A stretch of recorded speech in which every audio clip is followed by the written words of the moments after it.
बच्चे आज हम 12th क्लास में एक टॉपिक डिस्कस करेंगे। लास्ट टाइम हमने torque acting on the dipole in an uniform electric field topic कर लिया था।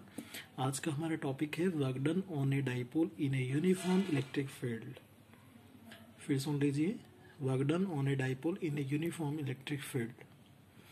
ठीक है, ये इस तरीके से भी आ सकता है, potential energy on a dipole in a uniform electric field. तो इससे कंसर्न जो पिछला टॉपिक है उसका हम यूज करेंगे।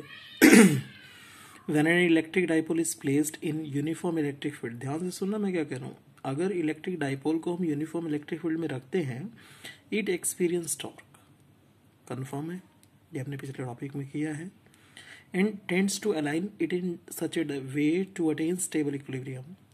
और हमेशा डाइपोल क्या करने की कोशिश करेगा, अपने आप को उसी डायरेक्शन में अलाइन करने की कोशिश करेगा जिस डायरेक्शन में इलेक्ट्रिक फील्ड है। इलेक्ट्रिक फील्ड हमेशा डाइपोल को अपनी ही डायरेक्शन में अलाइन करने की कोशिश करेगा, मतलब एंगल जीरो करने की कोशिश करेगा डाइपोल मोमेंट और इलेक्ट्रिक फील्ड के बीच में। ठीक है, और वो कंडीशन कौन सी होती है, स्टेबल इक्विलिब्रियम की होती है। इसीलिए हमने यहाँ लिखा हुआ है, it's experience torque and tends to align it in such way to attain stable equilibrium. ठीक है, अगर हम टॉर्क को यानी कि जो डाइपोल है उसको थोड़े एंगल से, डी थीटा एंगल से थोड़ा सा रोटेट करवाते हैं against the torque, against the torque, तो ऑब्वियस है कि अगर हम अगेंस्ट द टॉर्क डाइपोल को रोटेट करने की कोशिश कर रहे हैं तो हमें क्या करना पड़ेगा, वर्क डन अप्लाई करना पड़ेगा। अगर हम डाइपोल को against the torque D theta angle से रोटेट करते हैं तो वर्क डन भी स्मॉल होगा। टॉर्क की वैल्यू कितनी थी बच्चे, P sine theta D theta. अब टोटल वर्क डन निकालना है, इसका इंटीग्रेशन करना पड़ेगा। डी डब्ल्यू का इंटीग्रेशन क्या होगा, डब्ल्यू इज इक्वल टू, हमने देखो किस एंगल से रोटेट किया है इसे। स्टार्टिंग में मान लो डाइपोल ये है, स्टार्टिंग में जो एंगल बन रहा है इलेक्ट्रिक फील्ड के साथ वो θ1 है। ठीक है, अब मैंने इसको थोड़े एंगल से रोटेट किया, अब एंगल कितना है, θ2। ठीक है, तो θ1 से θ2 मैंने इसको रोटेट किया।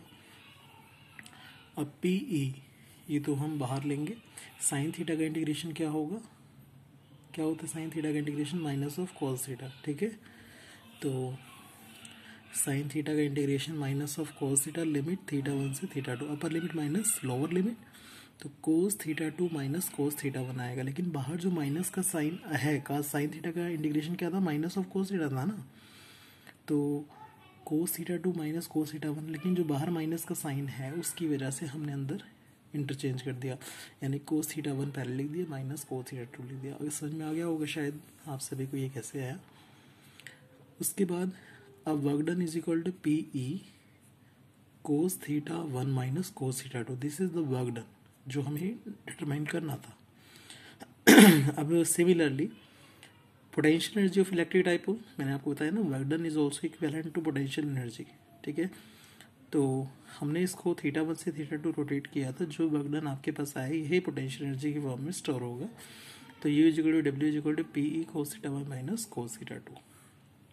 ठीक है, अब हम ये मान लेते हैं कि अगर स्टार्टिंग में एंगल θ1 90 डिग्री है, मतलब इस तरीके से डाइपोल रखा हुआ है, माइनस चार्ज इधर है, पॉजिटिव इधर है। ठीक है, और ये इलेक्ट्रिक फील्ड लाइंस हैं। ठीक है, अब इलेक्ट्रिक फील्ड के साथ ये डाइपोल कितना एंगल बना रहा है, 90 डिग्री। ठीक है, और मैंने इसको थोड़े एंगल से रोटेट कर दिया अगेंस्ट द टॉर्क।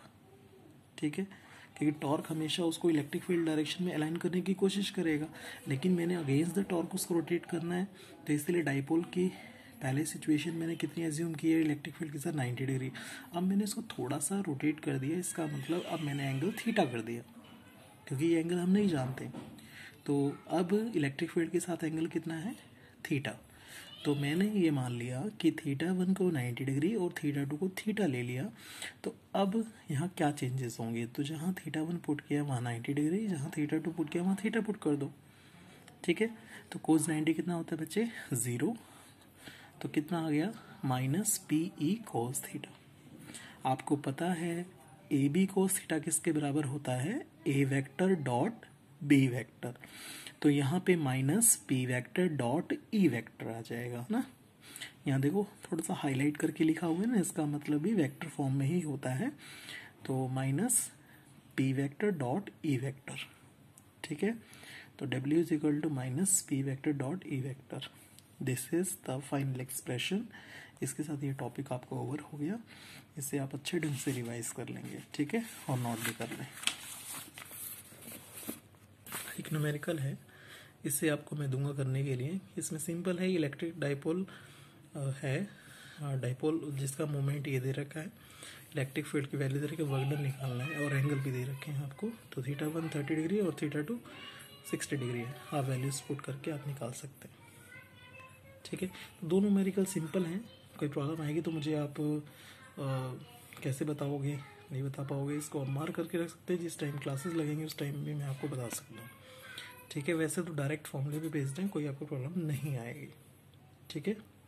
अच्छा, यहाँ पे इस न्यूमेरिकल में आप देखेंगे torque is equal to P sine theta होता है ना, लेकिन यहाँ चार्ज और डाइपोल लेंथ गिवन है आपको।